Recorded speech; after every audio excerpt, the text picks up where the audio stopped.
Halo, assalamualaikum warahmatullahi wabarakatuh. Alhamdulillahirobbilalamin. Wassalatu wassalamu ala asrofil anbiya'i wal mursalin wa ala alihi wa sahbihi ajma'in, amma ba'du.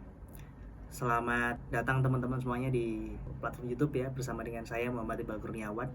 Yang pada kesempatan kali ini saya akan mengajak teman-teman semuanya untuk membahas bersama dan berdiskusi, berpikir bersama terkait hal yang sebenarnya selalu kita temui di kehidupan kita, selalu kita temui di keseharian kita, yaitu tentang masalah. Saya yakin teman-teman semuanya selalu menemui ini dalam kehidupan ya. Tapi kapan sih teman-teman meyakini bahwasanya masalah ini bukanlah sebuah siksaan, melainkan hanya sebuah cobaan ataupun ujian untuk kita ya. Ada banyak sekali surat-surat yang membahas tentang masalah ataupun cobaan atau ujian ini. Di antaranya ada di surat Al-Baqarah ayat 286 yang menjelaskan bahwasanya Allah tidak pernah memberikan atau membebani seseorang di luar batas kemampuannya. Lalu ada juga di surah Al-Insyirah ayat 5-6 itu menjelaskan bahwasanya sesungguhnya sesudah kesulitan itu selalu ada kemudahan. Ada juga di surat Al-Mulk berbunyi bahwasanya yang menjadikan mati dan hidup supaya dia menguji kamu dan siapa di antara kamu yang baik amalnya ya. Jadi setiap ujian atau cobaan dari Allah itu selalu ada penjelasannya, selalu ada maksudnya, dan itu sudah dibahas di Al-Quran. Nah teman-teman, sebenarnya Allah menguji kita, memberikan cobaan kepada kita, itu pasti ada timbal baliknya untuk kita sendiri.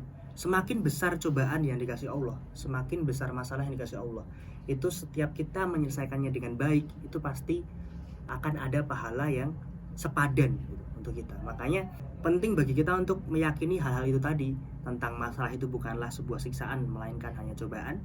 Dan kita meyakini juga bahwasanya setelah cobaan itu pasti akan ada hal yang bisa kita petik, entah itu pembelajaran, dan selain itu manfaatnya untuk kita juga, kita dapat pahala sesuai dengan masalah yang kita hadapi, seperti itu. Nah, hal ini juga dijelaskan di hadis riwayat Tirmizi ya, bahwasanya sesungguhnya Allah Azza wa Jalla itu bila menyenangi sebuah kaum, maka Allah akan mengujinya gitu. Barang siapa yang bersabar, maka baginya manfaat dari kesabarannya, dan barang siapa yang murka, maka baginya juga murka Allah. Nah itu makanya hati-hati dalam kita menyikapi sebuah masalah gitu. Nggak boleh tuh kita setiap menyikapi masalah itu dengan marah-marah, terus mengumpat, apalagi ya bilang kalau ya Allah kok gini banget sih, kok kamu ngasih aku ujian gini banget sih, kamu kok jahat banget sih sama aku ya Allah gitu. Itu nggak boleh. Tapi kalau kamu bersabar, terus dari itu kamu akan mendapatkan manfaat dari kesabaran itu. Tapi kalau kamu murka, ya kamu akan dapat murka juga dari Allah gitu. Nah teman-teman, tadi di surat yang sudah saya sebutkan bahwasanya Allah tidak akan memberikan cobaan ataupun ujian di luar batas kemampuannya. Nah itu juga berkaitan dengan kadar keimanan yang kita miliki sebenarnya. Kalau kadar keimanan atau kadar agama kita itu tipis, itu pasti Allah juga akan menguji kita dengan ujian yang ringan-ringan saja. Dan apabila iman atau kadar agama kita itu tinggi, maka Allah akan semakin keras untuk menguji kita gitu. Makanya kalau teman-teman itu dikasih cobaan itu kok seperti itu saja, berarti teman-teman ya kemampuannya masih begitu-gitu saja. Kalau teman-teman setelah mendapatkan cobaan, terus teman-teman berhasil melaluinya, terus mendapatkan ujian yang berat, yaitu berarti teman-teman memang kadar keimanannya, terus kemampuannya, kadar agamanya itu sudah semakin tinggi, maka Allah pun memberikan cobaan yang semakin tinggi gitu. Justru teman-teman harus khawatir, harus was-was kalau hidup teman-teman itu gitu-gitu aja, standar-standar aja, nggak pernah dikasih cobaan apa-apa gitu, hidup enak gitu aja. Itu justru teman-teman harus khawatir. Karena apa? Bisa jadi Allah itu udah nggak percaya lagi sama teman-teman gitu, udah nggak percaya lagi sama kita. Makanya Allah nggak kasih cobaan buat kita. Jadi Allah udah nggak percaya lagi sama kita, dan bagi Allah kita nggak akan mampu mecahin masalah gitu. Makanya kita nggak pernah dikasih masalah. Nah itu yang sebenarnya bahaya gitu. Jangan-jangan kita termasuk orang-orang yang stuck di situ-situ aja, nggak bisa berkembang dari sebuah masalah. Nah itu yang harus kita hindari sebenarnya. Nah teman-teman, ada banyak manfaat ya dari masalah-masalah ini. ya. Di antaranya itu ada menebus dosa, ada untuk sarana untuk menyeleksi, misalnya menyeleksi langkah kita ya. Misalnya sebelumnya kita menemui masalah tuh waktu seperti ini melakukan ini, oke, berarti kan di kehidupan atau di kesempatan yang lainnya kita nggak boleh tuh melakukan itu lagi, kita harus menyeleksinya lagi gitu loh. Makanya, nah terus selain itu kita juga mendapatkan nikmat ya kan, karena setelah menyelesaikan masalah itu pasti ada kepuasan tersendiri. Oke, wah akhirnya aku berhasil nih nyelesain masalah gitu. Akhirnya kita mendapatkan nikmat dari masalah itu. Terus itu juga bisa menambah ilmu kita karena kita pasti belajar banyak hal dari masalah. Terus juga bisa untuk merevisi langkah ya tadi, sarana seleksi itu tadi. Terus juga bisa untuk meringankan apa tuh namanya, kehidupan kita selanjutnya. Kita bisa belajar, terus di kehidupan selanjutnya kita bisa lebih mudah dalam menjalani hidup, bisa mencari peluang, juga memberi peluang dari masalah itu. Kadang juga muncul peluang-peluang untuk kita, terus bisa mematangkan jiwa kita, mengangkat derajat kita, dan juga bisa menempa karakter kita untuk menjadi seseorang yang kuat gitu. Nah, hal ini dijelaskan di hadis riwayat atau berani ya, itu bahwasanya Allah menguji hambanya dengan menimpakan musibah sebagaimana seseorang menguji kemurnian emas.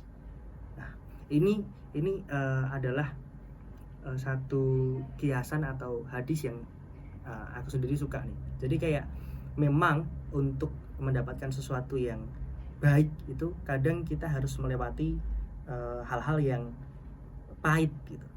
Kayak ibaratnya baja yang kokoh itu ya. Teman-teman tahu lah, untuk membentuk baja yang kokoh itu, kalau teman-teman lihat di video-video di internet di mana-mana itu pasti kita sepakat bahwasanya menempa baja itu pasti dengan dibakar gitu. Dan bayangin aja gitu, hanya untuk mendapatkan baja yang kokoh, padat, sesuai dengan apa yang kita inginkan, sesuai dengan standar, itu harus ditempa seperti itu, harus dibakar dulu. Terus air juga kalau mau bersih juga harus disaring dulu.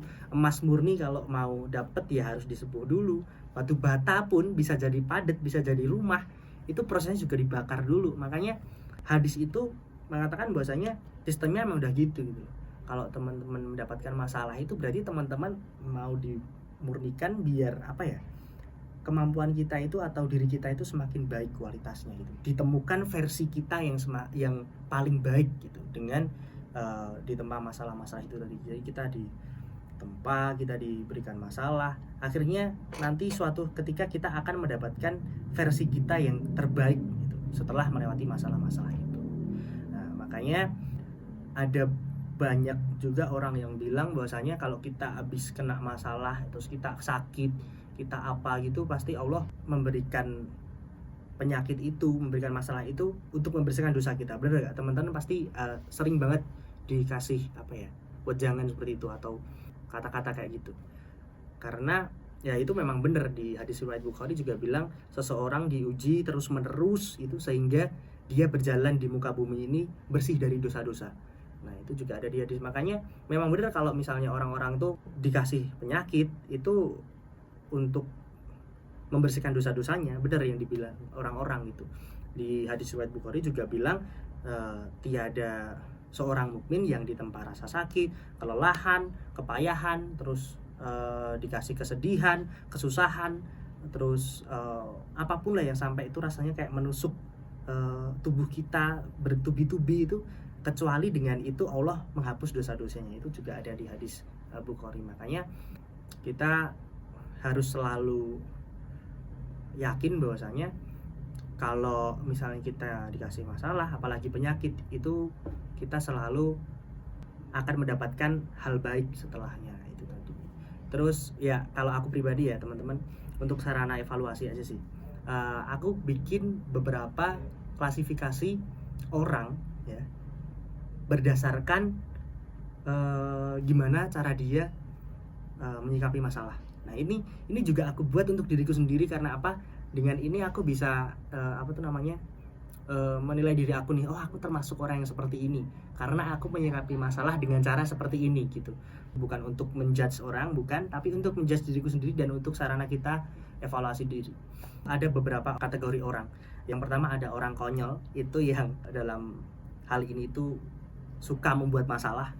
Lalu ada orang cuek, itu yang suka membiarkan masalah, lalu ada orang kerdil yang suka memperbesar masalah, ada juga orang biasa itu yang suka untuk membicarakan masalah, ada orang hebat yang itu suka mengatasi masalah, ada orang bijak yang bersyukur dengan masalah, ada orang pintar yang menyederhanakan masalah, ada orang kreatif yang melihat peluang dari sebuah masalah, lalu ada juga orang yang bertakwa, yaitu yang naik derajat karena masalah. Itu tadi. Jadi nggak ada masalah dengan masalah ya. Sesungguhnya yang jadi masalah itu bukan masalahnya, tapi yang jadi masalah itu adalah sikap kita terhadap apa yang kita anggap masalah gitu loh. Itu yang jadi masalahnya, yang harus kita cermati sebenarnya bukan masalahnya, tapi gimana cara kita menyikapi masalah itu sendiri. Karena memang sudah pada hakikatnya adalah hidup itu merupakan sebuah rangkaian masalah demi masalah, seperti itu. Nah, itu saran evaluasi untuk kita semua aja ya teman-teman. Bener gak sih kalau kita itu berdoa terus biar terhindar dari masalah, itu bener gak sih? Terus kita menderita karena masalah, itu bener gak sih? Terus berhenti berusaha karena masalah, itu bener gak sih? Nah itu harus selalu kita pikirkan ya, biar kita tidak termasuk dengan klasifikasi orang-orang yang paling atas tadi, yang awal-awal aku bilang tadi, orang kerdil atau orang apa itu tadi. Biar kita termasuk dengan golongan orang-orang yang baik, yang perfect ya, dari cara kita menyikapi masalah gitu. Nah, aku mau kasih satu tips nih buat teman-teman ya, satu contoh sikap yang baik dalam hal berdoa untuk masalah ya. Jangan pernah teman-teman berdoa, ya Allah hindarkanlah saya dari masalah ini, ya Allah hindarkanlah saya dari masalah ini, ya Allah kok aku diberi cobaan begini amat, ya Allah angkatlah cobaan hamba bla bla bla bla bla gitu. Itu doa-doa orang yang biasa mungkin ya, itu biasa. Tapi kalau doanya orang hebat, kalau teman-teman mau tahu, itu adalah justru ya Allah berilah saya masalah yang seberat-beratnya, tapi nggak berhenti di situ. Ya Allah berilah saya masalah yang seberat-beratnya, tetapi beri juga saya kemampuan, kekuatan untuk memecahkannya, untuk mengatasinya. Nah itu doanya orang hebat tuh kayak gitu. Dia minta masalah yang sebanyak-banyaknya, kasih aku masalah yang seberat-beratnya, sebanyak-banyaknya. Tapi jangan sampai aku juga nggak dikasih kekuatan buat mengatasi dan melewatinya. Nah itu doanya orang hebat kayak gitu. Bukan doa malah hindarin saya dari masalah, itu malah justru kasih saya masalah, tapi juga kasih saya kekuatan buat nyelesain masalah itu. Itu doanya orang hebat. Nah, teman-teman,